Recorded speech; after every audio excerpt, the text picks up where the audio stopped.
বাঘ পেয়ে যাই, মজা হইব না? বাঘ বাইরে তো অ্যাকচুয়ালি বাইরে পড়বে না, ভোর রাত্রেবেলা বাইরে ঠিক 3:30 4টা দিয়ে কদিন আগেও বাইরেছি।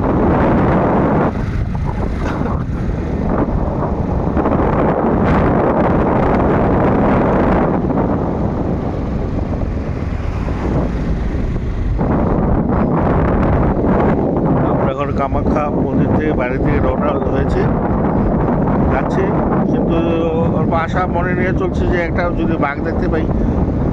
কারণ মাঝে মধ্যে দেখি আমরা ভোরের দিকে রাত্রিবেলা বাঘ বের হয়। আজকে সেই আশা নিয়ে চলছি, জানি না কপালে আছে কিনা।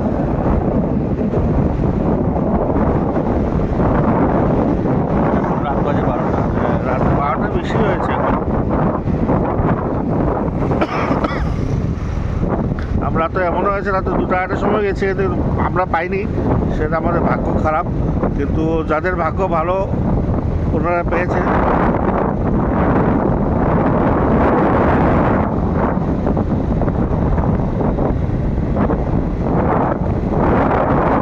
আচ্ছা, আমাদের পুজো ছিল, বগলা মার পুজো ছিল।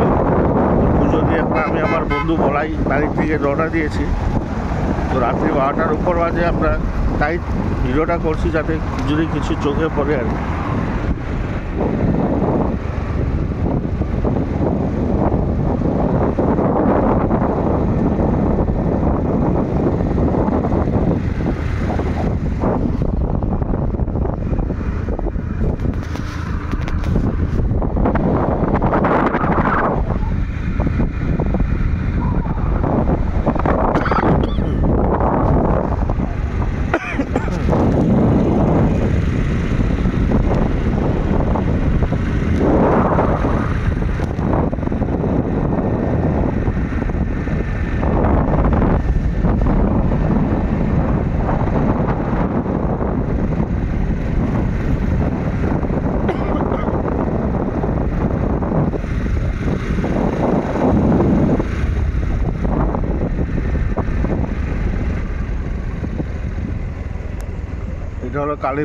এটা হলো কালীপুর আশ্রম যাওয়ার রাস্তা।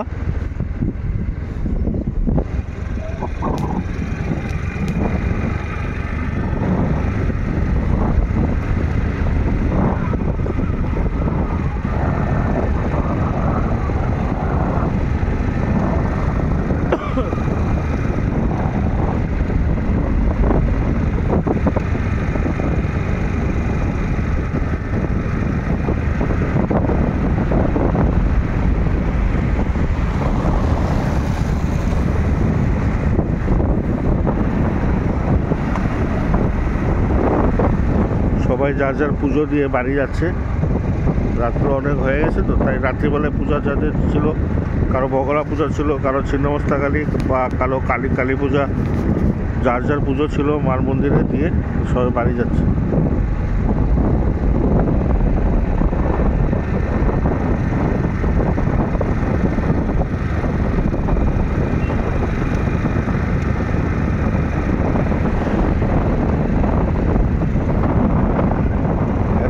পাহাড়ে কামাখ্যা মন্দিরে যাওয়ার প্রথম মন্দির গণেশ মন্দির, দ্বারপাল গণেশ মন্দিরের মন্দির।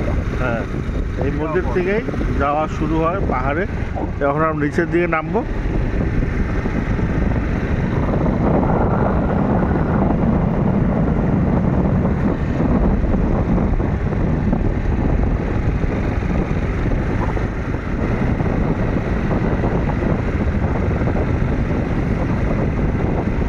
বগলা পূজা শনিবার আর মঙ্গলবার করেই হয়, বাকি এমনি দিনও পূজা দিতে পারেন, এসে মার দর্শন করতে পারেন। কিন্তু বগলা পুজো মেইন মঙ্গলবার দিন মেইন হয়, শনিবার দিন সেদিন বলি দিয়ে পূজা হয়, বা যার মানে জীবজন্তু মুক্ত করে দেওয়ার মানত থাকে করে, যার বলি দেওয়ার মানত থাকে করে।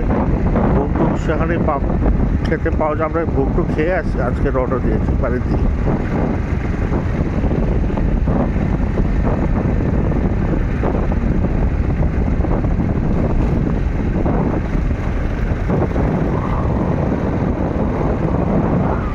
এই যে মার মেন গেট, এখান থেকে শুরু হয় যাত্রা আমাদের, আজকে শেষ এখান থেকেই করছে।